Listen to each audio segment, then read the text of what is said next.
Hey there, this is Natalie, and this is the first of my reviews of things other than ReZero that I've been watching during the summer 2020 anime season, taking a look at the Misfit of Demon King Academy. I'm making this review with one episode still left to air, but since I'm not going to go big into plot spoilers anyway, since you might still be deciding whether this anime is worth your time, I think the episodes I've seen are enough to get a feel for the show, regardless of how the cliffhanger at the end of the penultimate episode gets resolved in the finale.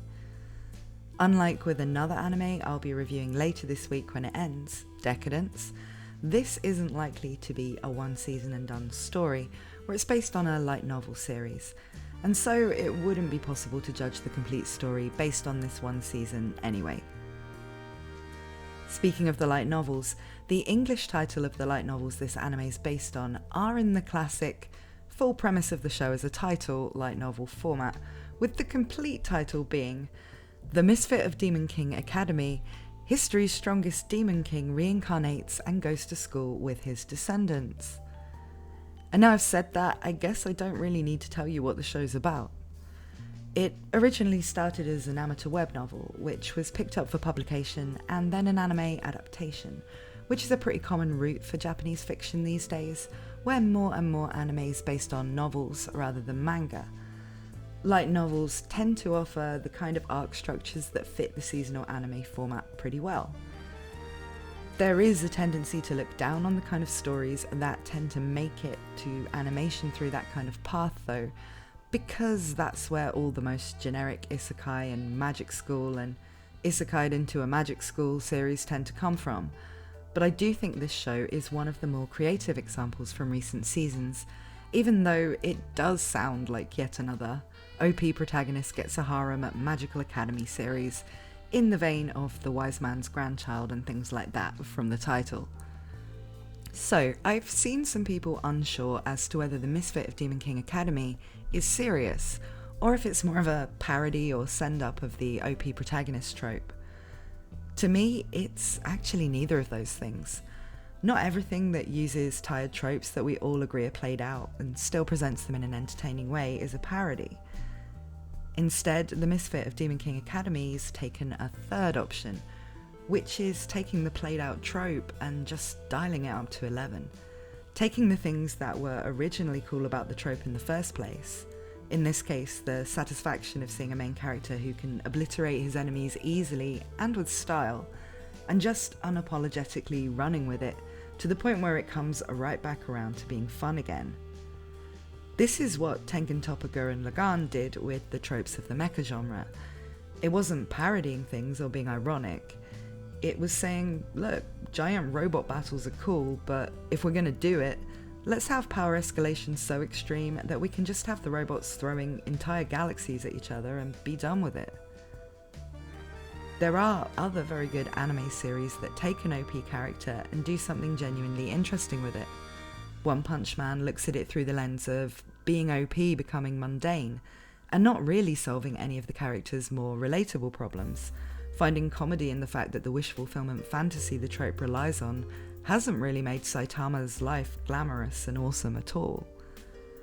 Characters like Ainz Al Ghul in Overlord and Reinhard in ReZero look more at what the implications of having somebody that powerful in a world would actually be for that world. None of these are parodying the trope, they're just approaching it from a different angle to the one we usually see with OP main characters, where either the stakes never feel high and the whole thing's boring, like in something like Isakawa Smartphone where no challenge is ever very interesting, or the story needs to keep throwing increasingly more OP enemies at the OP protagonist, so there's still a sense that they might lose. With the Misfit of Demon King Academy, there is no previously unexplored new angle. The things the OP Demon King protagonist Anos Voldegoad comes up against do all either fall into the categories of things he can very easily deal with or super OP villains, but instead it's taken the approach of, well, if it's going to be easy for him to win in most situations, let's have him win in the most over-the-top extreme way possible, and when this show pulls it off, it's not only satisfying and badass, but also funny. Where the OP protagonist usually has every female character fawning over him, the Misfit of Demon King Academy takes this to its extreme too, with Anos Voldegoad literally having a bunch of girls who simp for him so hard they sing songs about how awesome he is in unison when he has to fight. Where the OP protagonist can usually win over the tsundere girl, Anos Voldegoad gets a kiss from his school's resident tsundere on the first day. And it works, not just from the perspective of some good comic relief moments, but also from the perspective of making Anos genuinely entertaining to watch. Rather than an annoying Jesus-kun type of character, Anos is a character you can enjoy watching be OP. And I think the reason for this is in one of the key differences between him and the less entertaining OP protagonists we see in shows like Isekai Cheat Magician, Arifureta, The Wise Man's Grandchild, or The Eighth Son. Anos Voldegoad is a proper fantasy character, rather than a relatable, if blank, generic self-insert protagonist who has to behave like a human would to remain appealing. The Misfit of Demon King Academy is not an isekai, and Anos Voldegoad is not a random guy who gets given cheat abilities. He's the latest reincarnation of a godlike being, and he knows full well the extent of his powers. There's still the satisfaction of seeing him use his OP abilities to deal with some of the more relatable problems he encounters by virtue of having to go to school, where, as is the usual in fantasy schools, everyone's got some weird fantasy classism thing going on, and Anos has been reborn as, I guess, some kind of filthy mudblood. But he is a cool superhuman character to begin with, which makes him less jarring than a Jesus-kun, allowing him to remain likeable while not being humble in the least, and enabling the show to have him use entertainingly disproportionate reactions to his enemies without him seeming unappealingly smug. He can be as cocky as he likes. He's an omnipotent being. So yeah, I would say the premise and main character are good. The supporting characters are more fleshed out than the usual stock characters in Magic School anime, and the comedic moments are more hit than miss. And this is an entertaining show that I'm glad I picked up, and which I enjoyed during this fairly sparse season. However, while it does poke its head up over the usual light novel mediocrity pile, it's still not the kind of anime that's likely to blow your mind with its plot. It's a good show, and if there's a season 2 I'll watch it, but otherwise it's probably one of those seasonal things that I don't really expect people to be thinking about a year from now. Definitely not an anime of the year contender, but with this year being what it is, who knows, it might make the top 10. So what did you guys think of the Misfit of Demon King Academy if you've been watching it this summer? Let me know in the comments.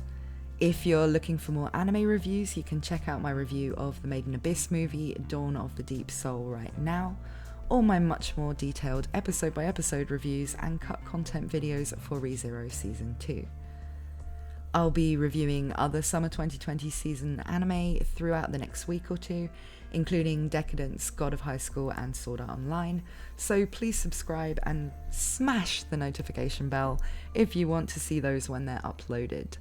Plus, I'm also working on a big, beefy ReZero theory video about Echidna and the Tome of Wisdom, which I should have out soon. This is my first complete anime season on YouTube, so I'm still a fairly new channel, and I really appreciate everybody who watches my videos, talks to me in the comments, and subscribes. Thanks for watching, and I hope to see you again very soon.